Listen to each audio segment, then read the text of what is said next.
আজকে যে উৎসাহ, যে উদ্দীপনা, যে উন্মাদনা আমার চোখে পড়েছে, কুচবিহার থেকে বিজেপিকে উপড়ে ফেলা শুধু সময়ের অপেক্ষা। যাদেরকে মানুষ এক বুক আশা আকাঙ্ক্ষা নিয়ে নির্বাচিত করেছিল, তারা সেই সাধারণ মানুষকে বাংলাদেশি বলছে। নিশীথ প্রামাণিক তো প্রাক্তন হয়ে গেছে, বাকিগুলোকেও নিশীথ প্রামাণিকের মতোই প্রাক্তন করতে হবে। আরে আপনার রিপোর্ট কার্ড কোথায়? আপনি 5 বছর সাংসদ ছিলেন, আপনার কেন্দ্রের সরকার 12 বছর ক্ষমতায়।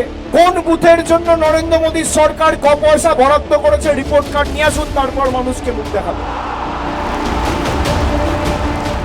বিজেপির নেতারা এখানে সভা সমিতি করতে এসে যে প্রতিশ্রুতিগুলো প্রধানমন্ত্রী সহ বিজেপির বড় বড় নেতারা দিয়েছিল, বিজেপি ভোটে জেতার পর কুচবিহারের মানুষকে শুধুমাত্র এসআইআর এর মাধ্যমে বা আসামের ফরেন ট্রাইব্যুনালের নোটিশ পাঠিয়ে অপমানিত করেনি, তাদেরকে শোষিত করে রেখেছে, তাদের অধিকারের টাকা আটকে রেখে।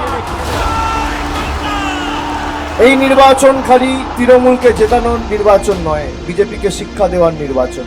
আজকে লড়াই আমাদের অপমানিত করেছে, আমাদের নিপীড়িত করেছে, আমাদের বঞ্চিত করেছে, আমাদের অত্যাচারিত করেছে, আমাদের শোষিত করেছে, তার বিরুদ্ধে জবাব দেওয়ার লড়াই।